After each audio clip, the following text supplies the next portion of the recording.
Cuando mi propio hijo arrojó mi maleta bajo la lluvia y me gritó que no era más que un estorbo, algo dentro de mí murió esa noche.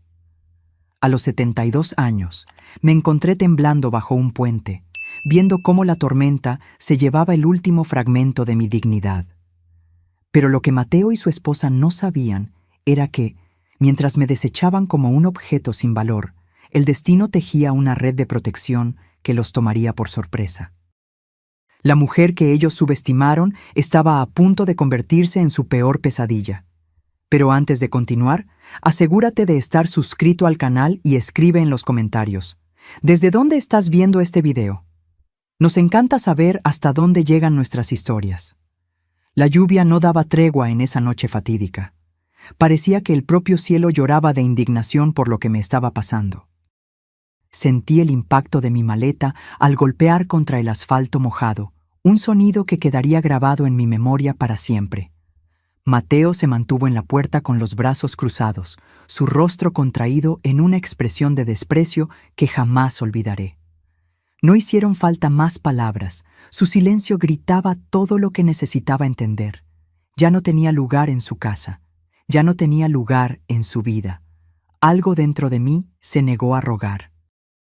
Con los dedos endurecidos por el reumatismo, tomé mi maleta ya empapada y comencé a caminar. Mis sandalias hacían un ruido húmedo con cada paso mientras me alejaba. Sin paraguas, sin un abrigo adecuado, solo un suéter fino que había estado tibio y acogedor solo 2 horas antes. El sonido de la puerta cerrándose detrás de mí resonó como una sentencia final. Curiosamente, no lloré esa noche. En cambio, caminé hasta que mis piernas cedieron, encontrando finalmente refugio bajo un paso elevado cercano. El concreto estaba frío y húmedo, pero al menos me protegía parcialmente de la lluvia implacable. Arrastré mi maleta empapada para usarla como un asiento improvisado y me recosté contra la pared fría. Los sonidos de los neumáticos salpicando en los charcos eran como una banda sonora para mi humillación. Me dolía el cuerpo, pero no tanto como el corazón. Mis articulaciones se sentían como papel mojado, frágiles y quebradizas, y mi corazón se sentía como cenizas. Algunas personas pasaron a mi lado, pero nadie me miró 2 veces. Para ellas, yo era solo otra anciana sin hogar en una ciudad que tenía muchas. Esta percepción fue lo que más me asustó. Ya no me sentía como yo misma. Era como si me hubiera vuelto invisible, desechable, solo un problema más para ser ignorado.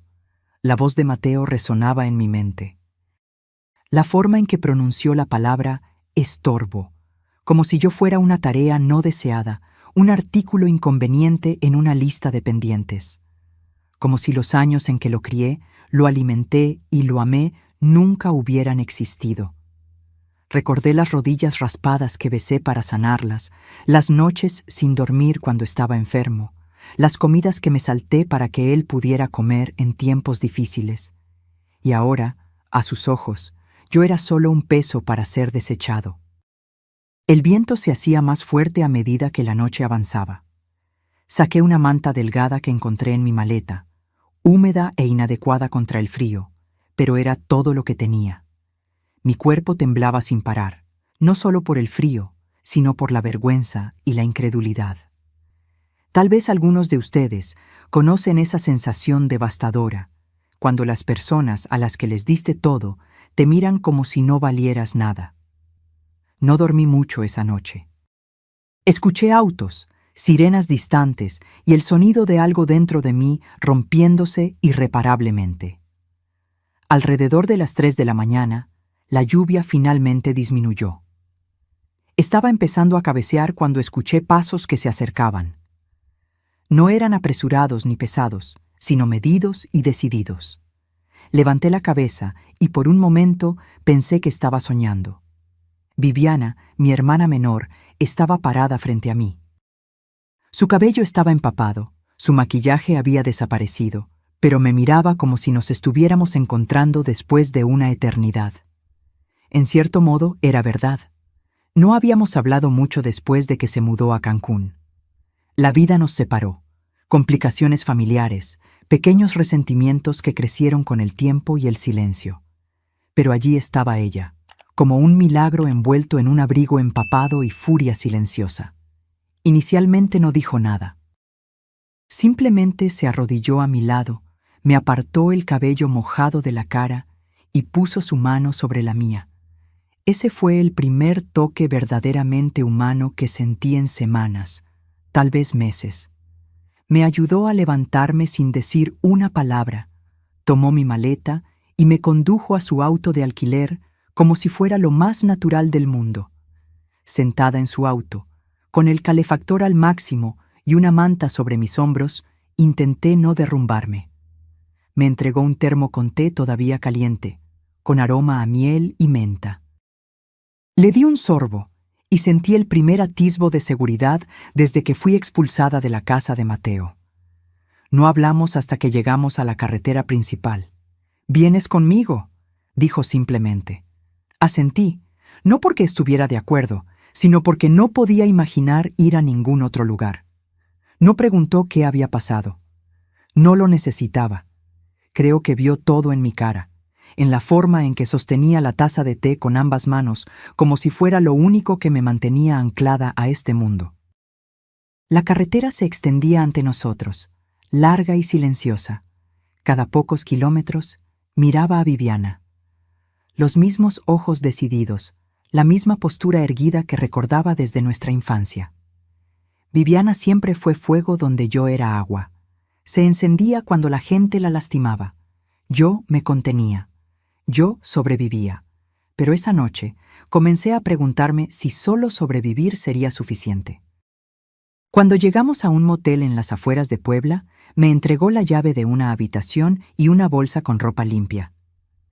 Tomé una ducha caliente, la primera en días, frotándome para quitar la lluvia, la suciedad y la humillación de mi piel. Miré mi reflejo en el espejo hasta que el vapor lo empañó por completo. Luego, dormí, no profundamente, no en paz, pero al menos en una cama. A la mañana siguiente, cuando me dijo que iríamos a la Ciudad de México, no pregunté por qué. Simplemente la seguí, porque algo dentro de mí había cambiado. No de una vez, no de forma ruidosa, pero lo suficiente como para que pudiera sentirlo. Tal vez tú también lo has sentido. Ese giro silencioso, ese momento en el que te das cuenta, esta vez no lo dejaré pasar. Esta vez no me tragaré mi dolor solo para mantener la paz, no cuando me cuesta todo. Desperté a un techo bajo de hotel y el zumbido constante del aire acondicionado. La cama era muy firme, las sábanas ásperas, pero en comparación con el concreto y la lluvia de la noche anterior, se sentía como un paraíso. Me dolían los músculos, pero mis manos estaban calientes por primera vez en días. Me senté lentamente, envolviendo la manta del motel sobre mis hombros, tratando de orientarme. Viviana ya estaba vestida y empacando sus cosas. Se movía rápido, concentrada, como si hubiera planeado algo durante toda la noche. No preguntó cómo había dormido, ni ofreció conversación trivial. «Tenemos que movernos», fue todo lo que dijo. La seguí hasta el estacionamiento. El cielo estaba azul claro, el aire denso con la humedad típica de la costa mexicana antes del mediodía. Me deslicé en el asiento del pasajero y, tan pronto como las puertas se cerraron, encendió el motor. Sin dudar. 10 minutos después, nos detuvimos en una gasolinera. Dejó el motor encendido y me dijo que esperara. Regresó con un termo de café fresco, un sándwich de desayuno y una carpeta. Me entregó la carpeta primero. Dentro había el anuncio impreso de una propiedad en la Ciudad de México, un condominio de 2 habitaciones, vista al océano, completamente amueblado. El precio hizo que mi estómago se encogiera de la sorpresa. La miré, perpleja. «Este lugar es tuyo», dijo simplemente. «Lo compré esta mañana». No pude decir nada. Mi boca se abrió, pero no salió ninguna palabra. Mis manos sostenían la carpeta como si pudiera desintegrarse en cualquier momento. Viviana mantuvo sus ojos fijos en la carretera. «Ya transferí el dinero. Está a tu nombre. Sin hipoteca, sin trucos». Pasé la página. Había fotos, un balcón con vista al mar, una cocina con encimeras de granito, una habitación de invitados con un escritorio. Parecía el tipo de lugar donde alguien se quedaría 2 semanas en verano, no el tipo de lugar donde una persona como yo viviría permanentemente. En la última página había un recibo bancario, un depósito en una nueva cuenta de ahorros, $5 millones. Levanté la vista, aturdida. «Tus ahorros», explicó Viviana, sin apartar la mirada de la carretera. «Solo tuyos. Los guardé por años. No lo sabías porque no te lo dije. Ahora lo sabes». Me recosté en el asiento, la carpeta pesando en mi regazo, el café olvidado. Mis oídos zumbaban como si alguien hubiera detonado fuegos artificiales dentro de mi pecho. No podía formar un pensamiento completo. Los números estaban allí, en la página, demasiado grandes para ser ignorados, demasiado surrealistas para ser creídos. Volvió a meter el auto en la autopista. No dijimos nada durante un largo tiempo. Observé el paisaje pasar por la ventana. Centros comerciales, palmeras, restaurantes de carretera. Todo parecía normal, pero nada en mí se sentía normal. Algo había cambiado profundamente, y todavía no podía distinguir si era gratitud o vergüenza lo que sentía. Nos adentramos en una carretera más tranquila, estrecha y bordeada de imponentes palmeras. Después de unas cuadras, llegamos a una entrada con un portón cerrado. Viviana tecleó un código y el portón de hierro se abrió lentamente. Un guardia de seguridad nos saludó con un gesto, y ella respondió al gesto con naturalidad. El edificio tenía pocos pisos. Era de color crema con balcones blancos y un techo de tejas azules. Parecía sacado de una postal. Viviana estacionó en un lugar reservado cerca de la entrada, tomó mi maleta del baúl y la llevó adentro sin esperar. El vestíbulo olía a limón y a alfombra nueva. Una mujer en la recepción sonrió y le entregó a Viviana un paquete de bienvenida. Ella me señaló sin decir una palabra. La recepcionista me miró con una amabilidad que me recordó la forma en que las personas miran a los perros callejeros que desearían poder ayudar. Tomamos el ascensor en silencio. En el tercer piso, Viviana abrió la puerta del apartamento 3C y la abrió. Era más luminoso de lo que esperaba. Las paredes eran de un beige suave, el sofá gris claro. La luz entraba abundantemente a través de las puertas de vidrio corredizas que daban al balcón. Caminé hacia la barandilla y miré hacia afuera. El océano se extendía hasta el horizonte, fusionándose con el cielo. Podía oírlo, constante, poderoso, vivo. Detrás de mí, Viviana dejó la maleta en el suelo y se limpió las manos. «Aquí es donde vives ahora», dijo. «Me quedaré en el apartamento de enfrente por un tiempo, así que no se te ocurra desaparecer». Me di la vuelta, con las manos aún en la barandilla del balcón. Quería agradecer, pero las palabras parecían insignificantes ante todo aquello. En cambio, simplemente asentí lentamente. Viviana se acercó, su expresión seria. «Sé lo que él hizo, sé lo que ellos hicieron. No necesitas hablar de ellos si no quieres, pero no vas a dejar que te quiten nada más, nunca más». Me miró directamente a los ojos. Su tono era firme, no sentimental. «Este lugar es tuyo, el dinero es tuyo, y ya contacté a Graciela». Eso captó mi atención. Graciela Holanda, la amiga abogada de Viviana de la universidad. Inteligente, implacable, meticulosa. No la había visto en años. «Graciela está redactando los documentos ahora. Bloqueos financieros, protecciones legales. Lo que no quieras que se exponga quedará sellado, y lo que intenten tomar estará 2 pasos por delante». Solté un suspiro lento. Mis dedos apretaron el borde del balcón. La voz de Viviana se suavizó ligeramente. «No eres una invitada aquí. No eres dependiente. Eres la dueña. Y necesito que comiences a actuar como tal». Me quedé en el balcón por mucho tiempo después de que ella se fue. El océano no dejaba de moverse, tampoco los pensamientos en mi cabeza. Mateo pensó que me había enterrado, que me pudriría silenciosamente en algún rincón de un albergue para personas sin hogar. Pensó que la vergüenza me mantendría en silencio. No tenía idea de que estaba a punto de recuperar todo lo que él trató de quitarme. 3 días después de la mudanza, Viviana organizó una pequeña reunión de bienvenida en el salón de fiestas de la planta baja. No preguntó si yo quería una. Simplemente me envió un mensaje con la hora y me dijo que me pusiera algo azul. Ella ya había comprado 2 nuevos atuendos para mí y los había colgado en el armario.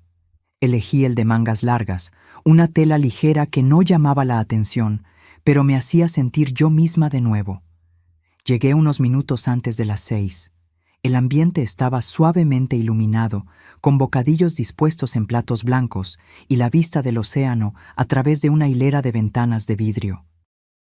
Cerca de una docena de personas estaban presentes, principalmente otros residentes del edificio, parejas jubiladas, algunas viudas, un señor que me recordó a mi difunto esposo, aunque más delgado y con una barbilla más afilada. No registré la mayoría de los nombres, pero reconocí su calidez, del tipo que no pide demasiado pronto. Viviana se aseguró de mantenerme cerca. Me presentó con suficientes detalles para ser educada, nunca entrando en nada personal. Nunca mencionó lo que había sucedido. Nunca mencionó a Mateo.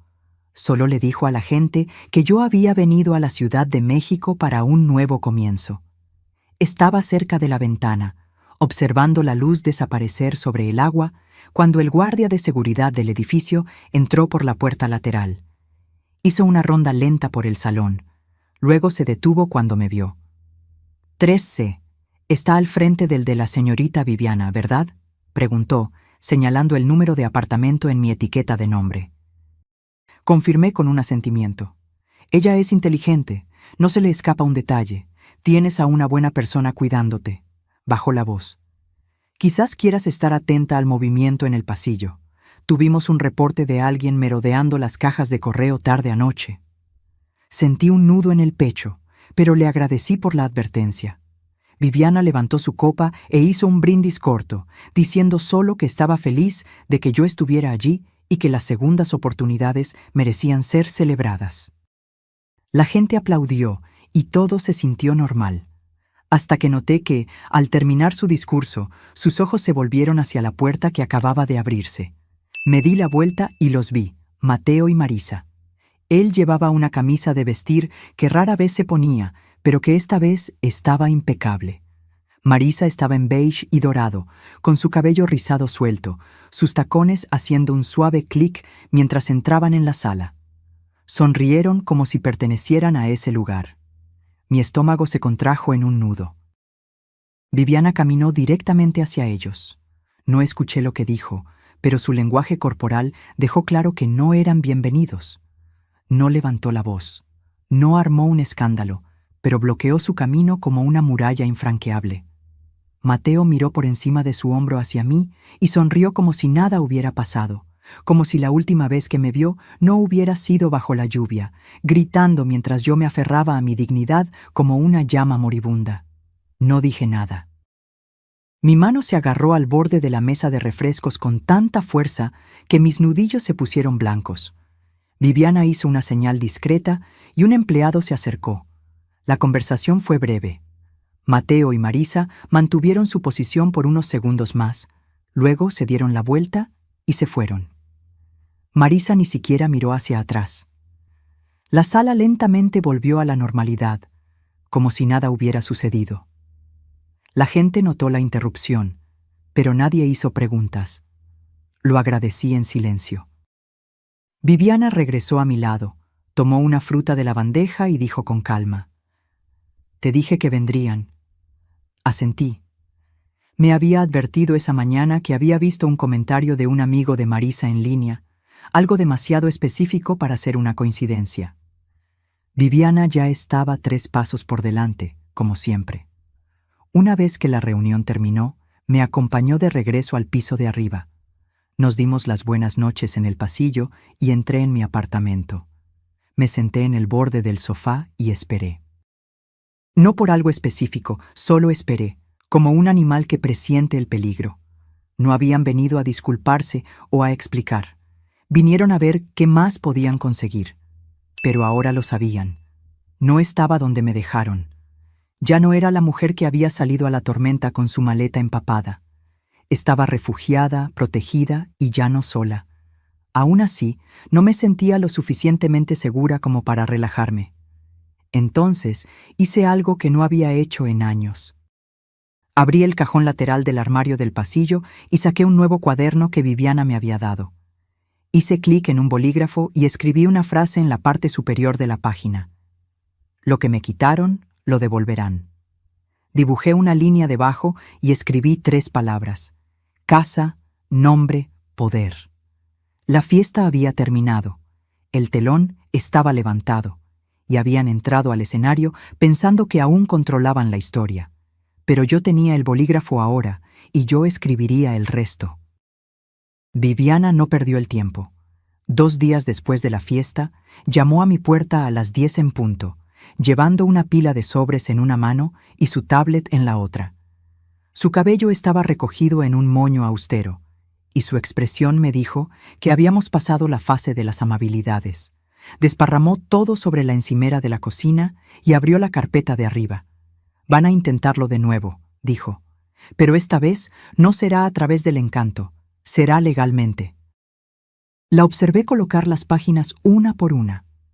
Cartas, correos electrónicos, capturas de pantalla, rastros digitales dejados por la actividad reciente de Mateo y Marisa. Viviana había contratado discretamente a un investigador privado para monitorear cualquier movimiento financiero o legal que involucrara mi nombre. Lo que descubrió fue sutil, pero inconfundible. Mateo había contactado a un pequeño bufete de abogados en otro estado, preguntando sobre transferencias de poder notarial y autorizaciones de cuidado para ancianos. Marisa estaba intercambiando mensajes con alguien sobre la contratación de un notario para documentación a domicilio. Viviana golpeó uno de los documentos con el dedo índice. Van a hacerlo parecer oficial, entregado en mano, personal. Creen que eres lo suficientemente amable como para firmar algo si vienen llorando. Me miró fijamente. Necesito que hagas exactamente lo que te diga. No discutí, no porque tuviera miedo, sino porque ahora comprendía algo que no había aceptado por completo antes. No se trataba de malentendidos o distancia emocional. Se trataba de control. Mateo y Marisa no querían ayudarme. Querían lo que creían que ya no merecía gestionar por mi cuenta. Esa tarde invitamos a algunos vecinos a tomar café. Nada formal, solo una reunión casual con bandejas de frutas y dulces. Suficientes personas para crear un ambiente social sin levantar sospechas. Viviana instruyó al portero que dejara subir a Mateo y Marisa si aparecían. Ella no los invitó, pero se aseguró de que alguien les informara. Luego, colocó un dispositivo de grabación debajo de la mesa lateral cerca del sofá y se sentó como si solo estuviéramos esperando a que cambiara el clima. Tomó menos de 20 minutos. Mateo llamó a la puerta. Abrí sin dudar. Él sonrió como si fuéramos viejos amigos reencontrándose. Marisa estaba detrás de él, sosteniendo una pequeña bolsa de regalo con papel de seda dorado saliendo por la abertura. Llevaba puesto un rosa claro y perlas. Lo habían ensayado meticulosamente. Mateo entró primero, con saludos efusivos y bromas sobre que estaban de paso. Marisa puso la bolsa en la mesa y sacó una lata de galletas caseras. Agradecí sin emoción. Viviana observaba en silencio desde su silla. Después de 5 minutos de conversación superficial, Mateo se inclinó hacia adelante, con las manos cruzadas. «Traje algo para que le eches un vistazo», dijo. Sacó una carpeta de su maletín y extrajo un documento grapado. La primera página tenía letras en negrita en la parte superior. Acuerdo de bienestar y propiedad familiar. Viviana echó un rápido vistazo al título y cruzó las piernas. Mateo deslizó los papeles por la mesa hacia mí. Solo algo para facilitar las cosas, para que podamos ayudar, coordinar asuntos médicos, facilitar el proceso en caso de que surja algo urgente. Sonrió de nuevo. Una sonrisa demasiado larga, demasiado forzada. Tomé la primera página y leí en silencio. El documento tenía 6 páginas. En el medio había un párrafo etiquetado como Autorización de poder temporal, seguido de otro titulado Cláusula de supervisión financiera. El lenguaje era cuidadoso, no abiertamente depredador, pero le daba a Mateo acceso total para actuar en mi nombre con respecto a decisiones médicas y financieras. También lo autorizaba a abrir y gestionar cuentas bancarias con acceso conjunto. Puse el papel en la mesa sin decir una palabra. Viviana se levantó, caminó hacia la cocina, tomó una segunda carpeta y regresó. De ella sacó un documento casi idéntico, pero este tenía una línea roja marcada en el medio. Esta es una copia de la versión que redactaste la semana pasada con ese asistente legal en la CMI, le dijo a Mateo. El correo electrónico original tiene una marca de tiempo. El lenguaje es palabra por palabra el mismo. El rostro de Mateo se congeló. Marisa permaneció en silencio, su máscara de dulzura comenzando a resquebrajarse. Viviana se volvió hacia mí. Adelante, pregúntales para qué es realmente esto. No necesité hacerlo. El silencio lo reveló todo. Viviana abrió la aplicación de grabación en su tablet y la dejó visible. Luego elevó la voz lo suficiente para que los vecinos pudieran escuchar. Quiero que todos sepan que este documento fue diseñado para quitarle los derechos financieros a Elvira bajo el pretexto de la asistencia. Esto es a lo que se parece la manipulación familiar. Mateo se levantó rápidamente. «No entiendes lo que estamos tratando de hacer», protestó. Marisa lo agarró del brazo con fuerza. Viviana se mantuvo absolutamente tranquila. «No, lo entiendo exactamente, y el Estado de Guadalajara también, y el Consejo de Ética, y la comunidad que están tratando de impresionar con lágrimas falsas y galletas». La voz de Mateo flaqueó. «Estás armando un escándalo». Viviana se rió una vez, un sonido cortante. «¿Escándalo? No, esto es claridad». Se volvió hacia mí y asintió. Caminé hacia la mesa, tomé el contrato que trajeron y lo rompí por la mitad lentamente, manteniendo contacto visual con mi hijo. La sala se quedó en un silencio absoluto. Los vecinos dejaron de hablar. Mateo me miró con algo que no había visto en sus ojos en años. Miedo. No grité, no maldije. Simplemente levanté las páginas rotas y dije: «Esto es lo que sucede cuando confundes el silencio con la debilidad». Viviana hizo un gesto hacia la puerta. Mateo y Marisa se fueron, esta vez sin mirar atrás. Me senté lentamente, mis manos aún calientes por el papel. Viviana me trajo un vaso de agua. Los vecinos murmuraron, luego se disculparon educadamente y se marcharon. Cuando la sala estuvo vacía, Viviana habló en voz baja. «Van a intentar otra cosa», asentí. Yo también lo sabía. Pero lo que ellos no sabían era que ahora estábamos a la cabeza, y yo no solo estaba manteniendo la línea. Estaba lista para recuperar todo, pieza por pieza, nombre por nombre. Y esta vez nunca verían lo que se avecinaba. 3 mañanas después de que rompí su contrato por la mitad, abrí la puerta principal y encontré una orquídea blanca en el felpudo.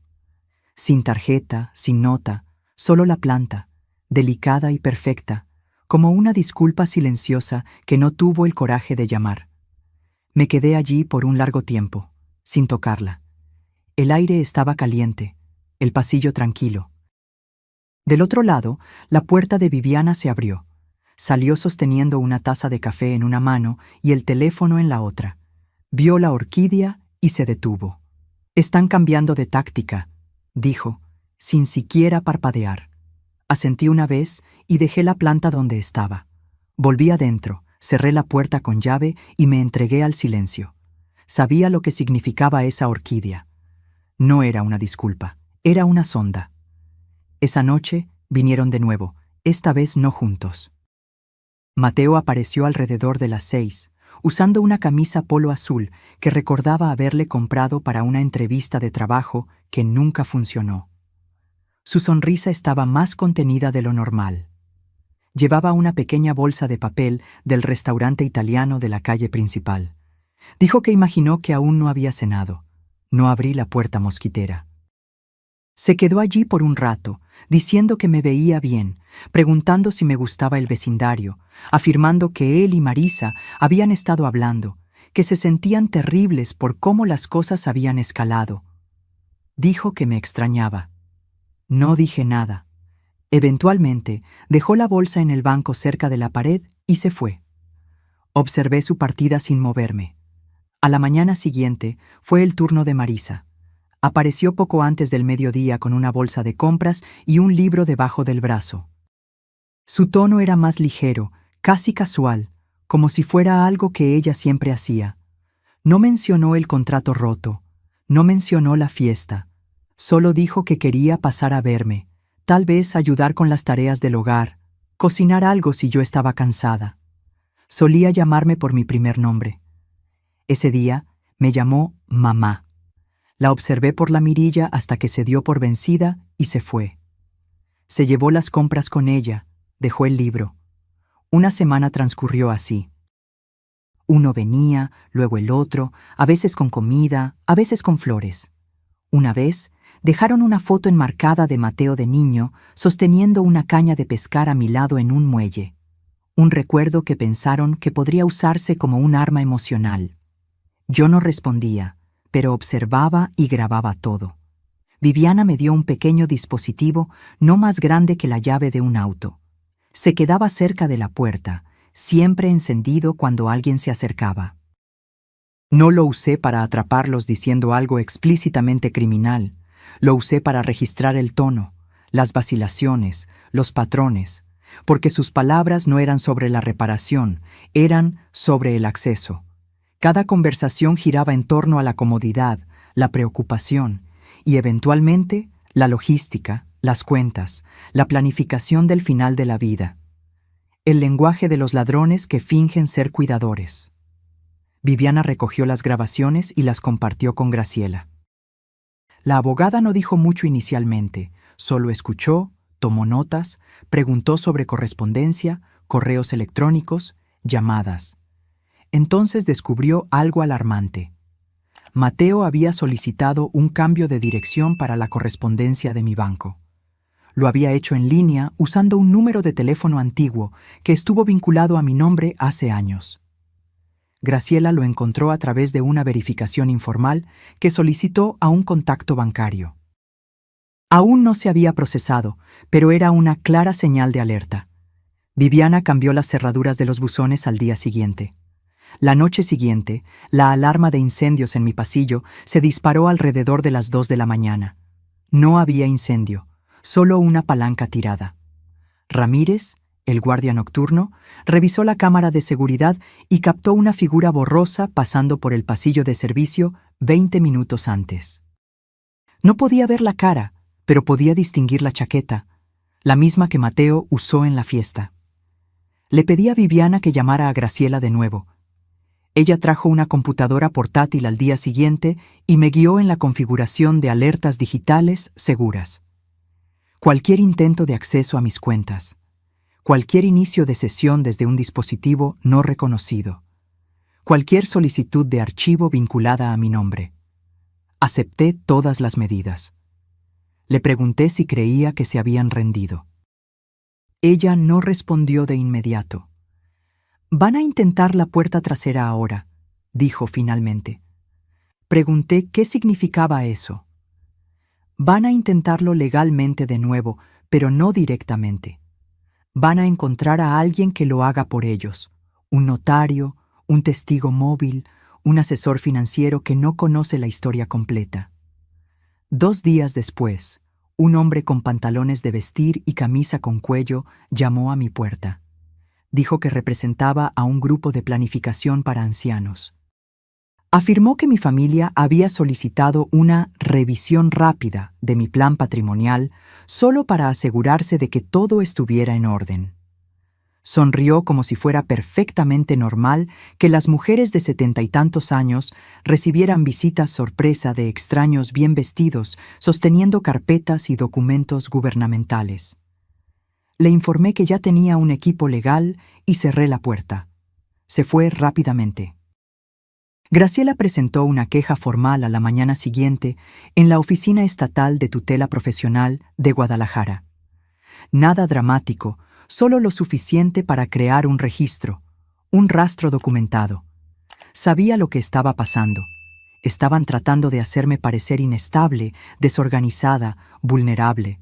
Porque si no podían hacerme firmar voluntariamente, intentarían probar que no tenía la capacidad para manejar mis propios asuntos. Esa noche, me senté en la mesa de mi cocina y volví a leer el título de propiedad del apartamento. Pasé los dedos sobre el sello en relieve. Susurré mi nombre en voz alta, no por drama, sino por claridad. Luego guardé el documento en su carpeta, cerré el cajón y lo bloqueé. El timbre volvió a sonar más tarde esa semana. Esta vez, Mateo trajo vino. Marisa esperaba cerca del ascensor. Él no pidió entrar. Pidió que habláramos. Dijo que las cosas habían sido difíciles. Dijo que la familia debería permanecer unida. Dijo que tal vez podríamos hablar sobre algunas cosas prácticas. No abrí la puerta por completo. Solo hablé por la rendija. No regreses. Su voz flaqueó, no de tristeza, sino de ira disfrazada de confusión. No respondí. Esperé. Se fue. Volví a la cocina, me senté e hice una lista. 3 columnas.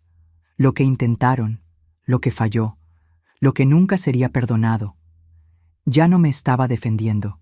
Estaba documentando, preparando. La tormenta había pasado, pero el daño que dejó serviría como prueba, y yo sería la única en llevarla adelante, pieza por pieza, hasta que no les quedara nada que reclamar.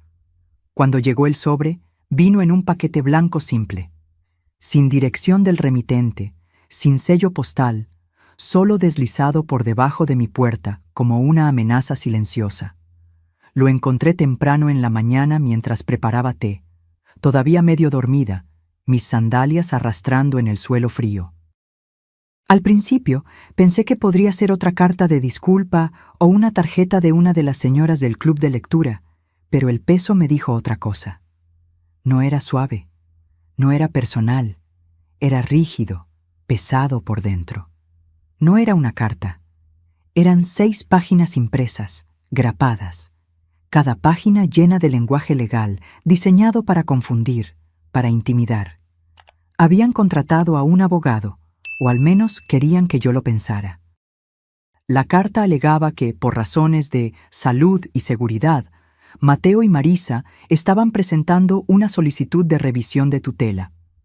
Afirmaban tener evidencia de deterioro mental y que estaban preocupados por mi bienestar. Decían que mis recientes decisiones financieras habían sido erráticas y que podrían representar un peligro para mí y para otros.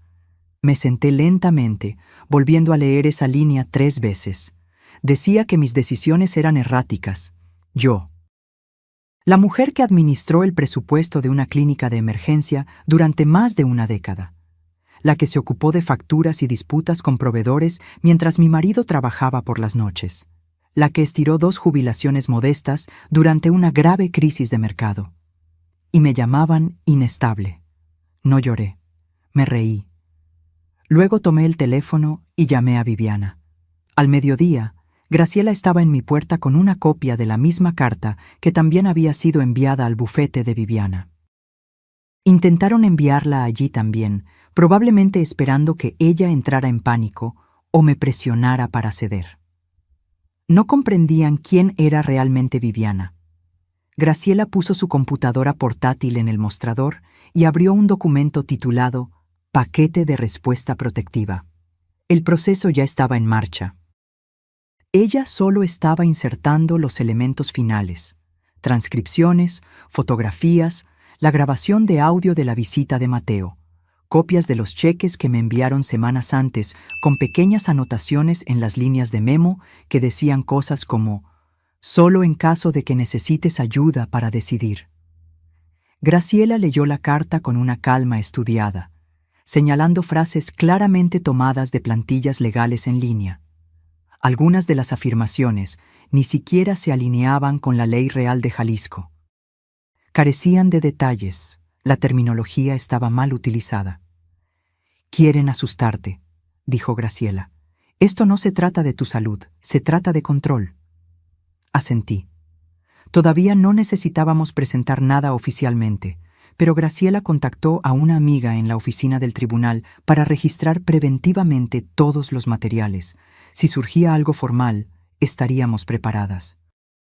Al final del día, Viviana había enviado una respuesta formal, redactada como una cuchilla envuelta en terciopelo, cálida pero firme, el tipo de carta que no solo refuta. Ella advertía. Entonces hice algo que no había planeado. Llamé a mi médico, no porque estuviera preocupada, sino porque quería registros oficiales. Programé un examen cognitivo completo y un panel de bienestar, programado para esa misma semana. Los pasé todos con creces. Presión arterial estable, reflejos firmes, memoria aguda, velocidad de procesamiento incluso más rápida que la de la mayoría de las personas con la mitad de mi edad. 2 días después, los resultados estaban en una carpeta en las manos de Graciela. Le pedí que hiciera 3 copias. Le envié una a Mateo. Sin nota, solo el informe. Pasó una semana, luego 2. Sin llamadas, sin visitas, sin cartas deslizadas debajo de mi puerta. Por un momento, pensé que tal vez habían retrocedido, pero ese fue mi error, porque mientras yo saboreaba el silencio, ellos estaban ocupados en otro lugar. Viviana recibió la alerta primero. Había configurado un sistema de monitoreo a través de la oficina del registro de la propiedad. Cada vez que se registraba un gravamen, una investigación o una disputa con mi nombre o dirección, ella sería notificada. Así fue como descubrimos que habían enviado una solicitud al banco que mantenía mi cuenta de ahorros. Estaban tratando de registrarse como cobeneficiarios. No era un movimiento legal, era un intento desesperado.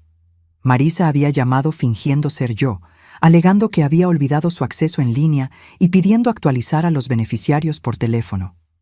El empleado señaló inmediatamente el intento como sospechoso. Mi edad y mi patrón de voz no coincidían. El banco congeló la solicitud y la registró como un incidente, pero el hecho de que lo hubieran intentado demostraba hasta dónde estaban dispuestos a llegar. Ya ni siquiera les importaba lo desesperados que parecían. Miré el informe del banco durante un largo tiempo esa noche. No con ira, solo con una quietud contemplativa. Esto ya no se trataba de dinero. Se trataba de borrarme.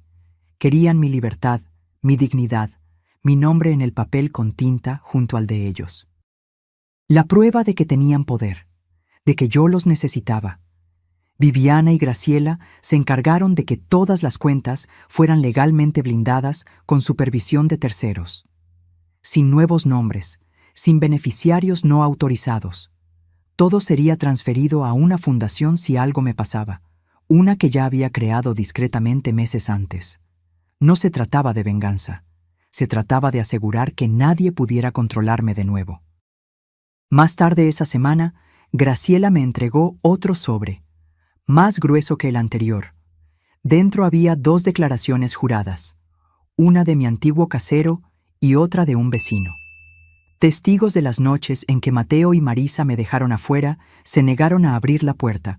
Les dijeron a los niños que estaba siendo dramática. También había una declaración autenticada de la enfermera de la comunidad que vio mis hematomas cuando me caí. Ella confirmó que nadie de mi familia apareció para recogerme en la clínica de urgencias. Ellos querían construir un caso en mi contra. Yo ya estaba construyendo una muralla a mi alrededor, ladrillo a ladrillo, documento a documento, verdad por verdad, y cada página era más contundente que la anterior. Había una frase en el resumen de Graciela que se quedó conmigo. Los atacantes con motivos superficiales subestiman el poder de una larga memoria. Ella tenía razón. Yo lo recordaba todo. Y ahora el tribunal también. La ley también. Y pronto ellos también lo recordarían. La invitación vino de Mateo. Un mensaje de texto simple, corto y educado. Me preguntó si estaría dispuesta a venir a cenar a su casa el próximo domingo. Dijo que los niños me extrañaban. Dijo que les gustaría empezar de nuevo. Terminó el mensaje con una línea esperanzadora sobre la familia y el perdón. Miré esas palabras durante un largo tiempo, dejándolas que se asentaran. Yo sabía lo que era. Había visto el patrón formándose. Viviana lo había visto. Graciela lo había predicho casi exactamente. Intentaron la presión legal. Eso falló. El falso intento de tutela no prosperó. El truco del beneficiario fue descubierto y bloqueado, y ahora venía la ofensiva de Encanto. Aún así, acepté. Le dije que estaría allí a las 6. El domingo me puse un vestido azul marino discreto, con cuello alto y mangas largas. Me recogí el cabello y usé mi reloj de oro, el que Carlos me dio en nuestro 25º aniversario. No llevé nada más que un sobre delgado en mi bolso y mi expresión más serena. La casa no había cambiado. Revestimiento blanco, nuevo techo, una guirnalda en la puerta, como si esos detalles pudieran ocultar la amargura impregnada en las paredes. Marisa me recibió con una sonrisa tensa. Sus ojos examinaron mi atuendo, tratando de interpretarlo como una señal. Se apartó, permitiendo mi entrada con una mano en mi espalda, firme y controladora. La mesa del comedor estaba puesta para 7 personas. Mateo ocupaba la cabecera. Los niños estaban arreglados, sus camisas demasiado formales para un domingo, sus ojos alternando entre mí y sus padres. Nos sentamos, comimos, la comida estaba buena, un poco demasiado perfecta. Hablaron de las calificaciones de los niños, de cómo Mateo estaba considerando un cambio de trabajo. Marisa elogió el plato que había preparado 2 veces, en un tono que imploraba aprobación. Asentí educadamente. Respondí cuando me preguntaron. No mencioné nada de los últimos meses, y ellos tampoco, al menos no directamente. A la mitad del postre, Mateo se reclinó en la silla y soltó un suspiro cuidadosamente ensayado. He estado pensando mucho últimamente en cómo las cosas se complicaron, y sé que todos cometimos errores, pero odio la distancia entre nosotros. Marisa extendió la mano para tomarla de él. Y con los niños creciendo, agregó, simplemente no queremos arrepentimientos. Queremos que sepan cómo se comporta una verdadera familia. Asentí. Aprecio eso, respondí. Realmente lo aprecio. Sonrieron, y entonces Mateo, finalmente, llegó al punto. Me preguntaba, mamá, si en algún momento podríamos hablar sobre cómo seguir adelante, tal vez revisar algunas de las decisiones que se tomaron cuando las cosas estaban tensas, especialmente en lo que respecta a los asuntos patrimoniales. Ahí estaba, el guante de terciopelo retirado, revelando la mano que siempre había estado debajo. Dejé que el silencio se prolongara el tiempo suficiente. Luego tomé mi bolso y saqué el sobre. Claro, dije con calma, pero creo que es mejor que todos seamos perfectamente claros. Así que preparé algo. Deslicé el sobre por la mesa. Los dedos de Marisa se contrajeron antes de que pudiera controlar el movimiento. Mateo abrió el sobre. Dentro había un anexo legalmente autenticado. Delineaba el establecimiento permanente de la Fundación Elvira Ruiz, la organización sin fines de lucro que había formado oficialmente. Confirmaba que la casa donde ahora vivía, las cuentas bancarias, el fondo fiduciario, todo estaba legal e irrevocablemente vinculado a la fundación. Enumeraba a los beneficiarios: un programa de becas para madres solteras mayores de 60 años, un fondo de asistencia para víctimas de abuso de ancianos y un programa de asistencia médica comunitaria en nombre de Carlos. El rostro de Mateo se endureció. La sonrisa de Marisa se resquebrajó por los bordes. Miren, expliqué suavemente, yo también lo he pensado mucho, y me di cuenta de que no quiero pasar el resto de mi vida preocupada por quién se merece qué, o quién piensa que se ganó una parte de algo que nunca ayudó a construir. Mateo tragó saliva. Pude ver el calor creciendo detrás de sus ojos. Se estaba conteniendo, tratando de mantener la compostura. No los estoy cortando por completo, agregué, pero estoy eligiendo paz, claridad y protección. Nadie dijo nada. Los niños permanecieron inmóviles, confundidos, demasiado jóvenes para entender las corrientes subterráneas, pero lo suficientemente mayores para sentir la tensión que se instaló densamente en el aire. Me levanté lentamente. La cena estuvo deliciosa. Gracias. Marisa comenzó a hablar, pero las palabras tropezaron. Trató de sonreír de nuevo, pero se rindió a la mitad del camino. En la puerta principal, Mateo me siguió. ¿Esto es todo?, preguntó en voz baja. Seguí caminando. Mamá, dijo de nuevo, un poco más alto, un poco más cortante. Estábamos tratando de arreglar las cosas. Me di la vuelta finalmente. No, respondí con calma. Ustedes hicieron esto. Sus hombros cayeron como si, por primera vez, se diera cuenta de que no podía transferirme la culpa. No pensé que llegaría tan lejos, murmuró. Asentí. Esa es la cuestión con los límites. Una vez que los cruzas, no eres tú quien decide dónde terminan. Parecía querer decir más, pero cerró la boca. Viviana se acercó a mi lado. Deberíamos volver adentro. Y volvimos. Cuando el juez regresó, no dudó. Moción concedida. Los documentos falsificados fueron declarados nulos. El estatuto de la fundación fue protegido. Una recomendación formal fue enviada a la oficina del fiscal de distrito para una investigación más a fondo. Y con eso terminó, al menos a los ojos de la corte. Pero para mí era algo más profundo. Me había posicionado frente a un sistema que históricamente ignoró a mujeres como yo, descartó nuestras voces, asumió que éramos demasiado frágiles o confusas o demasiado emocionales, y yo había sido escuchada. No gané porque grité más fuerte. Gané porque me negué a apartar la mirada. Gané porque mantuve mis registros, dije la verdad y confié en el silencio para hacer su trabajo. Esa noche me senté en el balcón con Viviana y Graciela. Compartimos tarta de durazno y dejamos que la brisa marina entrara. No dijimos mucho. No lo necesitábamos. La verdad había hablado por nosotros, y por primera vez fue suficiente. 3 semanas después del veredicto, subí al pequeño escenario en el nuevo centro comunitario, sosteniendo un micrófono con manos que ya no temblaban. Delante de mí había casi 100 rostros. A algunos los conocía bien. A algunos los había ayudado a atravesar inviernos difíciles, divorcios prolongados o cumpleaños solitarios. A algunos nunca los había conocido, pero estaban allí porque la fundación los había alcanzado de alguna manera.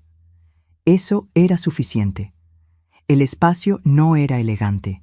Sillas plegables, termos de café en mesas de plástico, algunos viejos ventiladores de techo zumbando arriba. Pero las paredes estaban recién pintadas y decoradas con fotos de nuestros programas.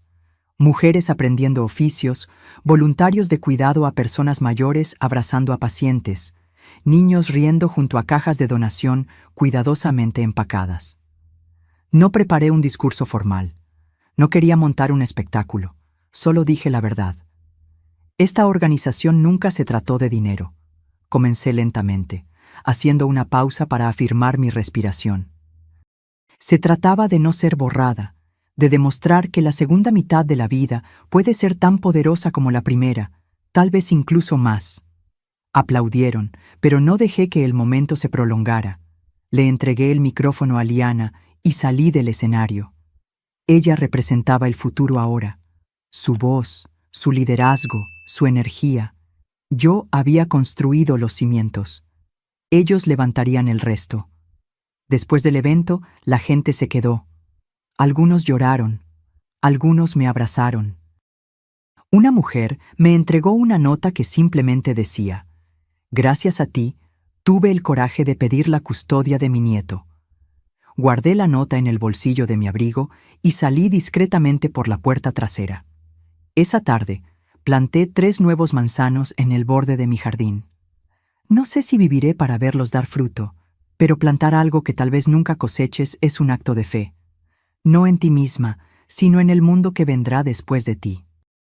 Si alguna vez te has sentido desechada, invisibilizada o subestimada solo por tu edad, tu silencio o tu amabilidad, ten esto en cuenta.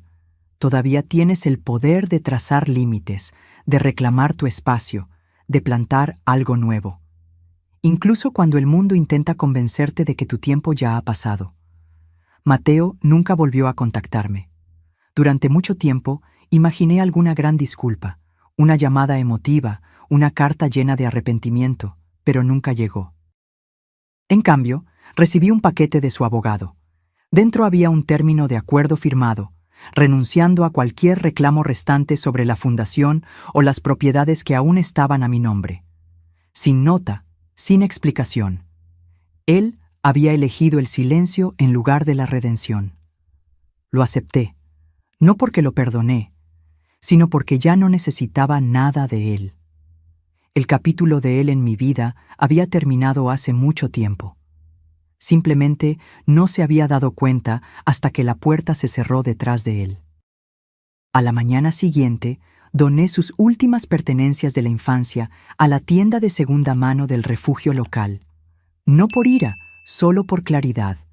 Algunas cosas no necesitan ser guardadas, necesitan ser liberadas.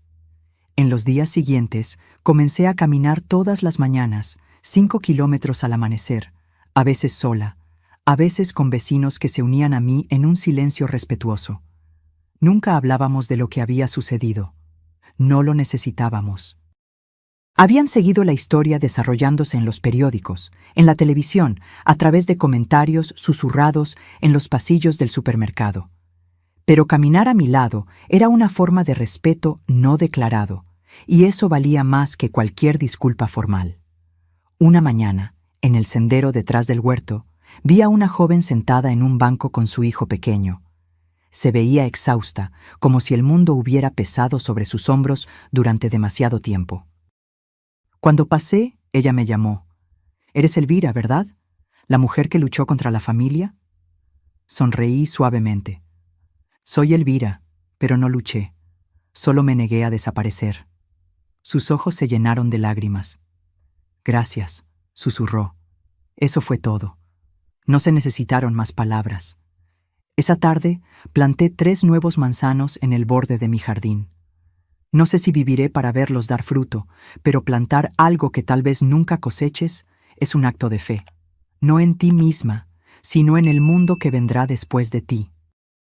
Graciela nos visitó de nuevo ese fin de semana.